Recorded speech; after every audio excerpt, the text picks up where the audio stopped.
All right, and we are live. Let me share the link as always.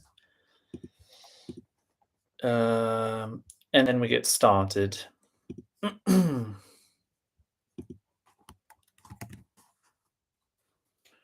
Brilliant. So while we're waiting for people to connect, I'm going to introduce the lesson, the session.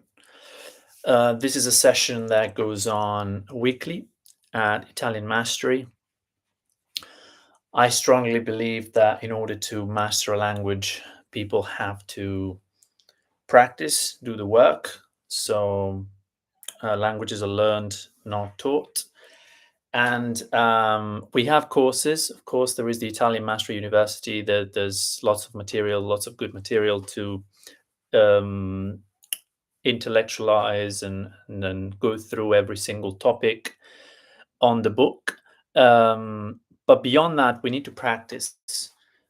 Um, we need to be pragmatic and understand that language is a sound exchange, and so practice is vital.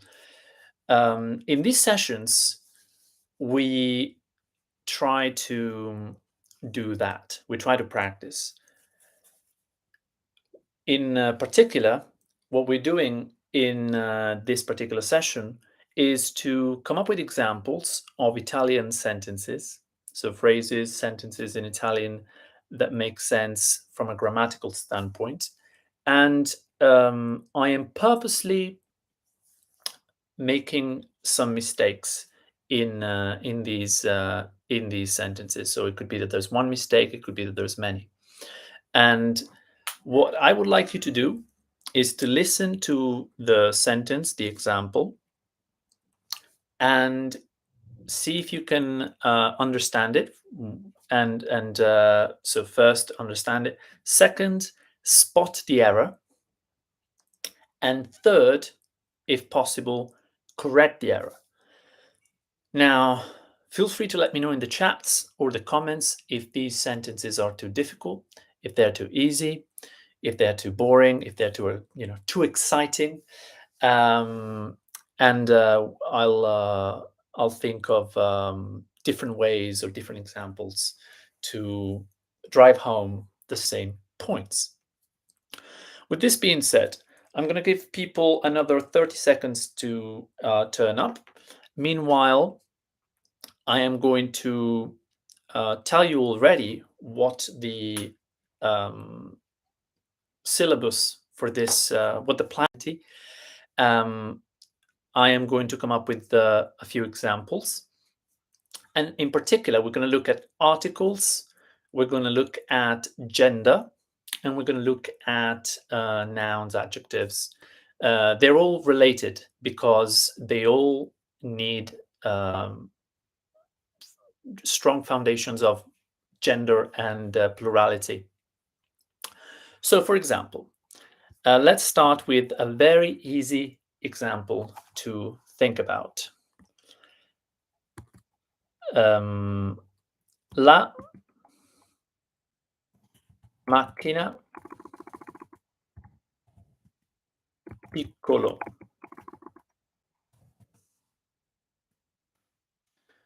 All right. Okay. Yes, I sort of skipped the introductions and whatnot, the greetings. Ciao a tutti, buongiorno, grazie per essere qui. Let me know if there's anything that you don't understand, or if there's anything that you do understand. Buongiorno, Mark, Arturo, Amedeo. Ciao, buona domenica. Ciao a tutti. Ciao, buongiorno, buonasera, buon pomeriggio. Don't forget, guys, to hit the thumbs up button. So as first example, we have la macchina piccolo. La macchina piccolo. Okay, this is easy stuff. So there is a mistake in the sentence, usual thing. Let me know in the chat or in your head. Figure out if there's anything wrong and what is wrong, and if there's nothing wrong, then be honest about it. Comment in the chat. I think it's perfect. That's how I speak. Grazie a te di questa opportunità. Ottimo, grazie. Piccola, la macchina piccola. Okay, so people seem to be, and by people I mean Arturo and Mark, seem to be of the opinion that the adjective piccolo is in its masculine form, should be in its feminine form, because macchina is feminine. That's correct. So the correct sentence or phrase, because this is not a sentence, because it doesn't have a verb, doesn't have a predicate. La macchina piccola. La macchina piccola. There are no nuances when it comes to this sentence. As I said, it's just trivial. It doesn't even make sense on its own. Macchina means machine, but in most cases, it means car, right? So automobile. And one could argue that we could also say la piccola macchina. Okay, well, I mean, doesn't matter. It's good to stick with the normal rules, normal patterns in Italian, and we know that the adjective goes after the noun usually. La macchina piccola. Okay, so this was really easy. Maybe somebody is offended. Let's try something a little bit more difficult.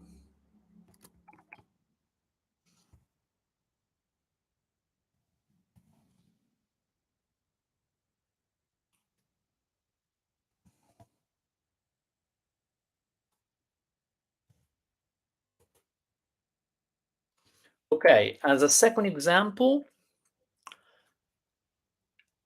gli amiche. Gli is a difficult sound for, I guess, non-Italian native speakers to pronounce. Gli. Gli amiche sono arrivate. This is a little bit more difficult. It's a simple sentence, but there is a verb, and verbs are a bit annoying in Italian. It's also in the present perfect. So it's not in the present, it's in the present perfect.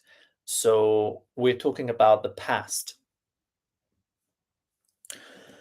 Remember that in Italian, the past simple is not simple, and Italians don't use it. They don't like it. So Italians prefer to use the present perfect for things that happen, actions that occurred in the past. So let's correct this sentence, and let's give a thumbs up to this video if you haven't done it yet. So we have Mark in the chat and Arturo. Gli amici sono arrivate. Okay. Then we have le amiche sono arrivate. Okay. So one of you is right, one of you is wrong. Remember that we have articles, nouns, like the apple, right? We have articles, nouns, and then we have adjectives, or, the past participle, which is kind of an adjective. They all have to match. They all have to match. I cannot say la banana nero, or rotto, or you have to make sure that everything matches the gender in question. Now this sentence can be thought of in two different ways. So we can think of it in the masculine, so changing it and using the masculine gender, and have the gender stick throughout the sentence, or we can use the feminine gender, but we cannot use a mix of both, right? So the sentence is not correct. Gli amiche sono arrivate. Obviously, it talks about friends. Amiche is friends in the feminine form. Sono arrivate. They've just arrived, or they arrived. Right. So either we go with gli amici sono arrivati. So Mark was correct in changing amiche to amici, but then the rest of the sentence keep referring to a feminine subject, right? Exactly. So gli amici sono arrivati. While in fact, Arturo, you basically noticed that you had a feminine article, le. Was it? No, sorry. You had a masculine article, but then you had a feminine noun and then a feminine past participle at the end of the present perfect. So have arrived, that ending is feminine.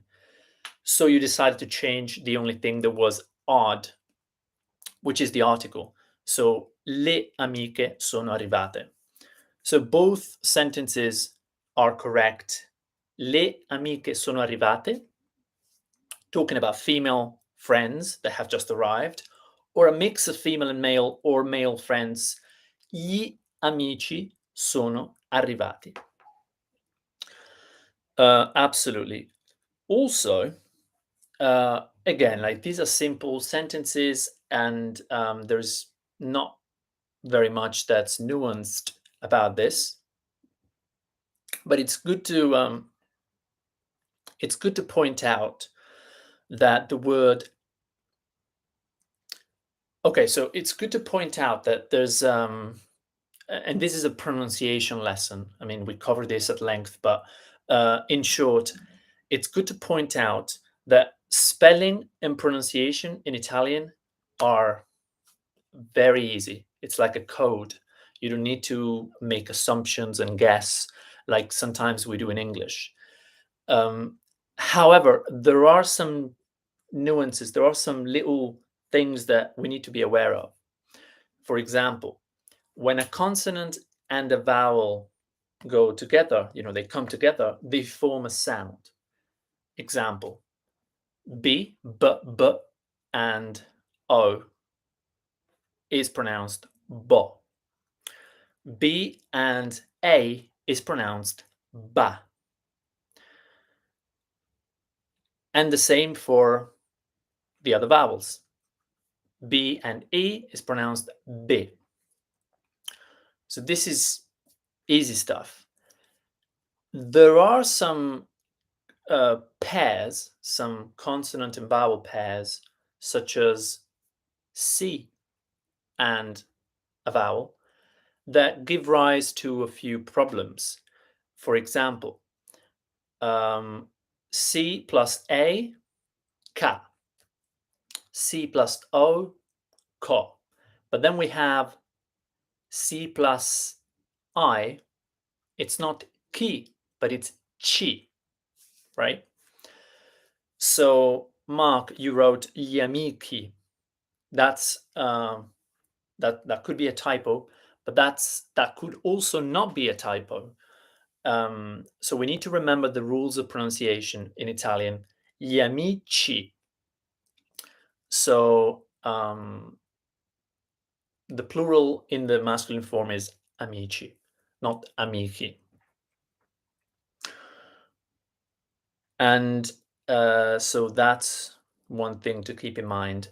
And this is the reason why in Italian you use the H. You don't use the H because you pronounce it. Of course, in Italian, the H is not pronounced, but we need the H as a code to make it clear whether we want the K sound or Ch.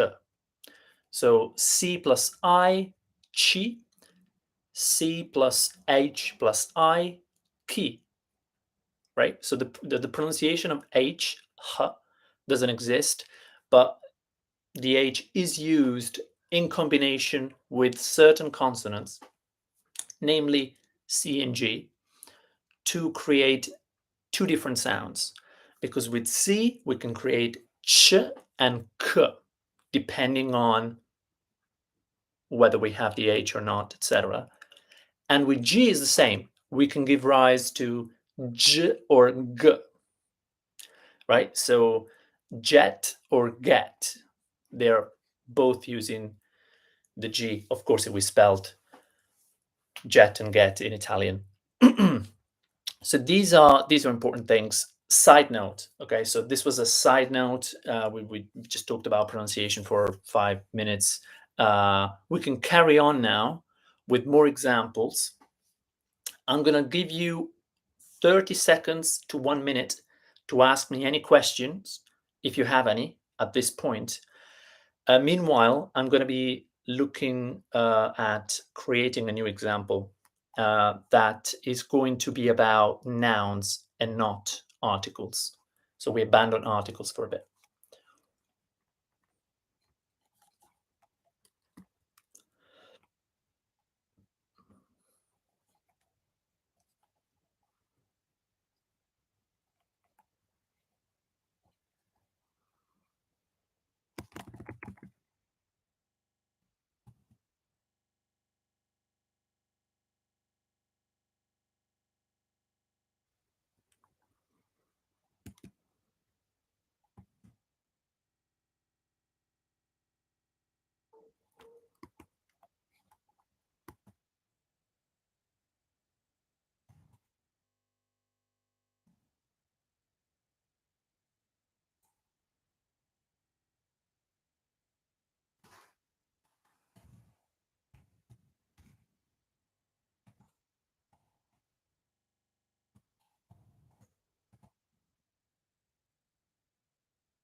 Okay, so we have another example.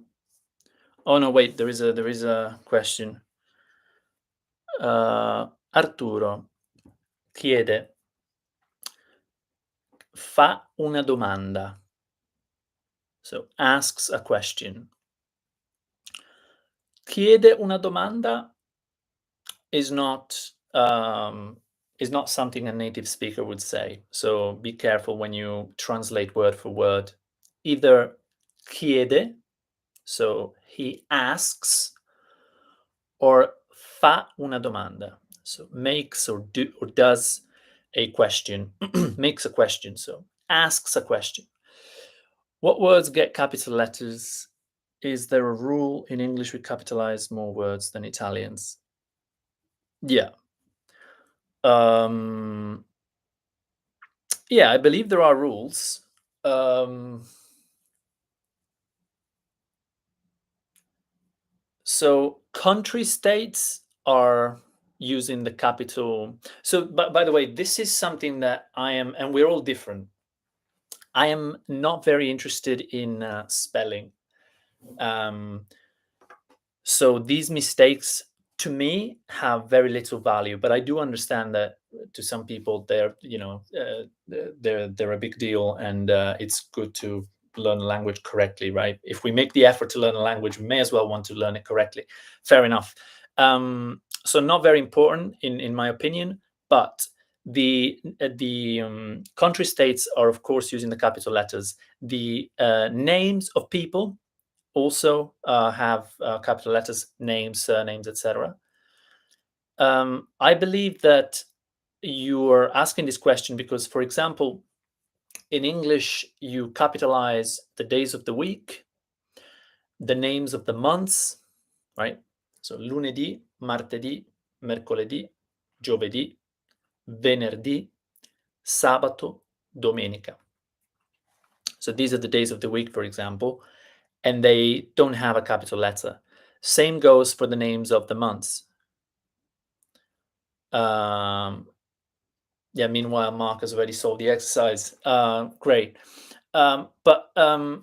So with regard to capital letters, Yeah, I don't think there's any more interesting things to say about it. I believe that city names are also capitalized in Italian, but I would have to Google that. Uh, are names of cities. Allora, i nomi delle città vanno maiuscolo o minuscolo? I haven't written an essay in Italian in a while. Yeah, so they will be capitalized. I just wanted to double check. So Torino, Milano, they have a capital letter.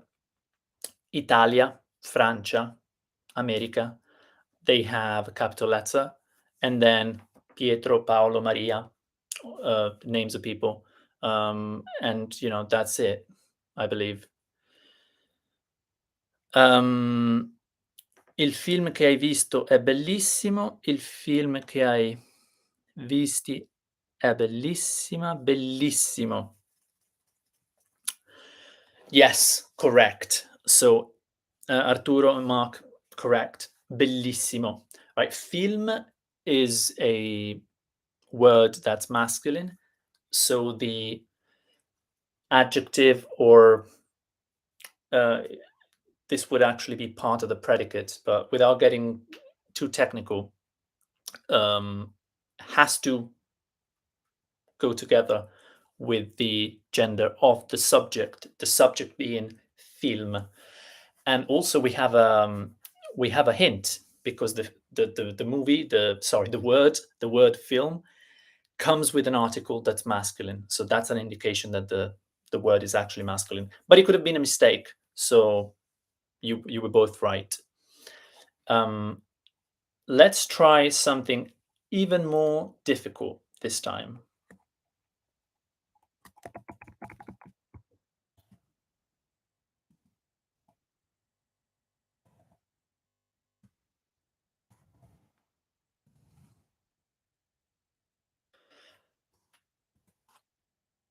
Okay, so this is a bit more difficult because it's very confusing. Even if it's a simple sentence, I think it might be a bit confusing.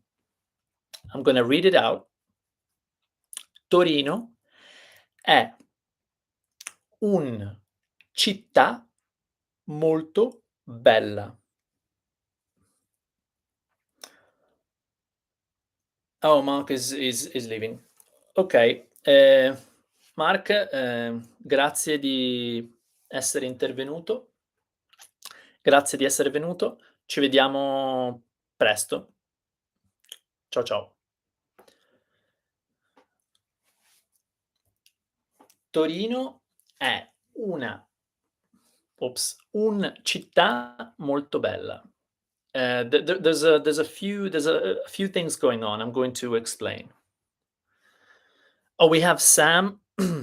Torino è una città molto bella. Okay, let's see if there's anybody else attempting this. Please give me feedback. If it's difficult, if it's easy, it's useful for me to know. If there's a silence, I will interpret that as perfect. This is exactly what we need.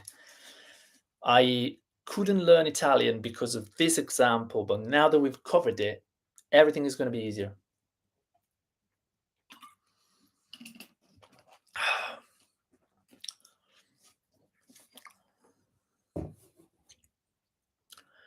Right, so Torino è una città molto bella. Torino è una città molto bella. Oh, okay. So Arturo and Sam are the same opinion, and it's correct. Now, this is quite interesting because we had a few things going on. First of all, we've just seen how city and country states need a capital letter in Italian, and very few words do need a capital letter in Italian. Words like God and other things, but not the days of the week, not the months of the year, etc. And second thing, Torino is, I mean, it ends in O. So it should be a masculine word. However, Torino being a city, the city is feminine. Città. Città is feminine. So Torino behaves like a feminine word. And there are subtleties. Oh, but what if it's the team? What if it's the football team? Il Torino, blah blah blah. Who cares? Like I don't care about football.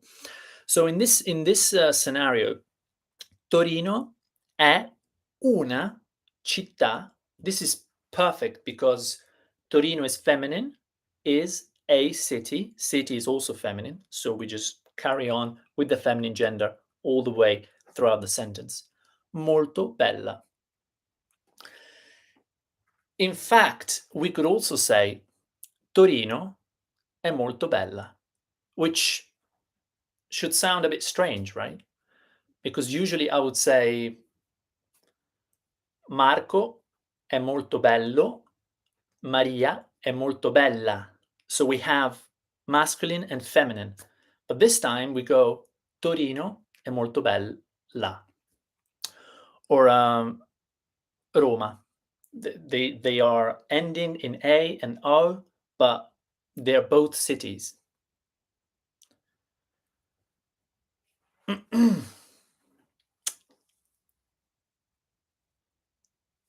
Yeah, Sam says, oh, just started learning a few words in Italian. Awesome. Awesome. That's good. That's great. The subject determines the measure word. Yeah, absolutely. Una. Of course, of course. And again, in this session, we're not going to go into detail as far as uh, articles. I think we did in the past many, many times. For certain special words, um, and they're always the same, we use uno instead of un. But you're right, more commonly un or una. Un amico or un pesce, a fish. Una scrivania, a desk. Una scrivania. That's feminine. All right. So I'm gonna create one last example. This one is gonna be really difficult. Every time I say it, and then I can't think of difficult things. But native speakers don't actually try to make their lives difficult. So most sentences are really, really easy.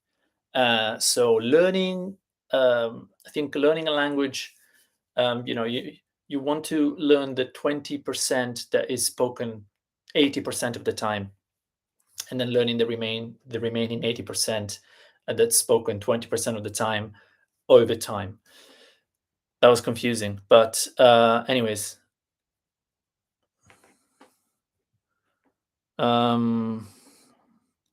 The subject determines the measure word. Is my use of molta incorrect? Molta. Oh, yes. Sorry. Good question. Yeah, I didn't read. Yeah, I can't read. So, Torino è una città molto bella.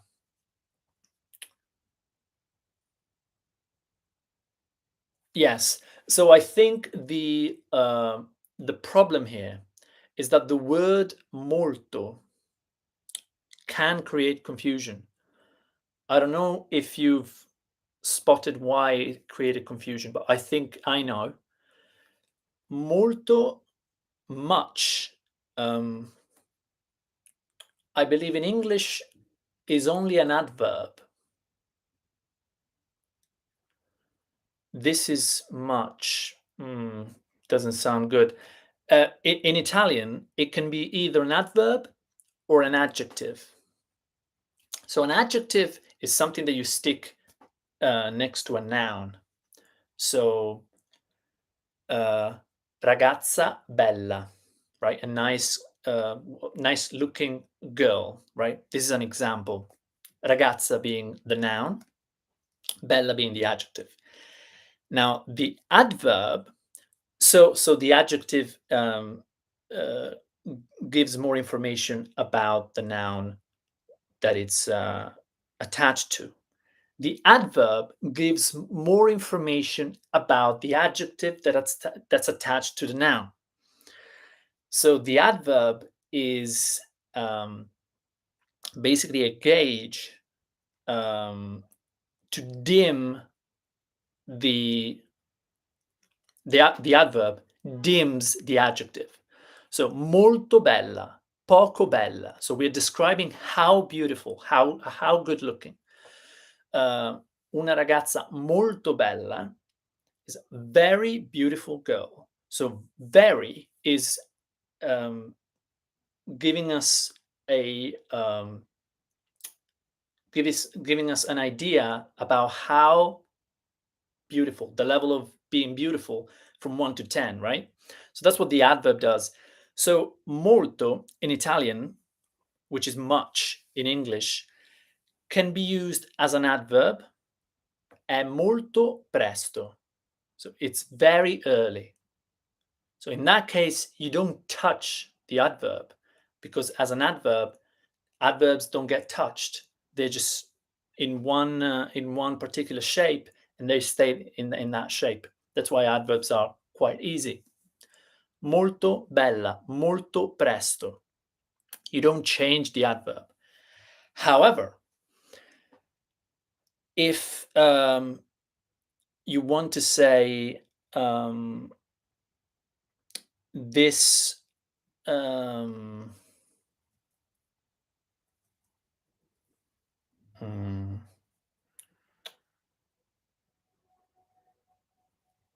okay, if you want to say this rice is too much, say you go to an Italian restaurant and someone gives you rice, and you want to say this rice is too much. In Italian, you can say this rice is much. In English, you wouldn't say it, but in Italian, you can just say this rice is much. Questo riso è molto. In this case, of course, it's not an adverb. It's used a little bit like an adjective or a past participle. So it is gendered. So in that case, you could say, questa pasta è molta. Questa pasta è molta. But otherwise, if you're using it as an adverb, you need to use it as an adverb. You can't touch it. You can't say, oh, well, I'm going to change it. So Torino è una città molto bella. Yeah, so this was an important point, actually. And of course, yeah, so thanks, grazie Arturo per, sì, per sottolinearlo. Brilliant. Okay, so we've gone over the 30-minute mark. We've been here for 33 minutes. If you guys, oh, grazie a te, Arturo. Grazie per la domanda. If you guys have any more questions, fire at them right now. If you have any example questions, or if you just want to, I don't know, scream or do anything crazy, just do it in the chat right now. Otherwise, I wish you a good week. And yeah, leave a thumbs up if you haven't yet. Share this video with people that learn Italian with you. And you should find at least 1 or 2 people that learn Italian as well. Grazie a te Arturo, grazie a Sam, grazie Mark, grazie a tutti quelli che hanno partecipato. Ditemi se gli esempi che facciamo sono facili o difficili. So let me know if the examples we go through are too easy or too difficult. And yeah, I wish you a great week. I'll see you next week at the same time, same place. Feel free to bring your own examples, your own sentences. If I find that the questions derail the session too much, I can just write them down and then we can cover them the next session. So it's not a big deal. Buona festa della Repubblica Italiana. Oh, that's right, yeah. That's right. La festa della Repubblica. Now I'm going to show you how much I'm ignorant. Should be the second, right? La festa della Repubblica Italiana. Embarrassing. Of course, the second. Right. Yeah. Il 2 giugno è la festa della Repubblica. E Arturo lo sa meglio di me. Buona festa della Repubblica Italiana. Assolutamente. Scritto anche correttamente, perfetto. Ottimo. Bene, imparo anch'io, anche se non dovrei. Di nuovo buona domenica. Ciao a tutti.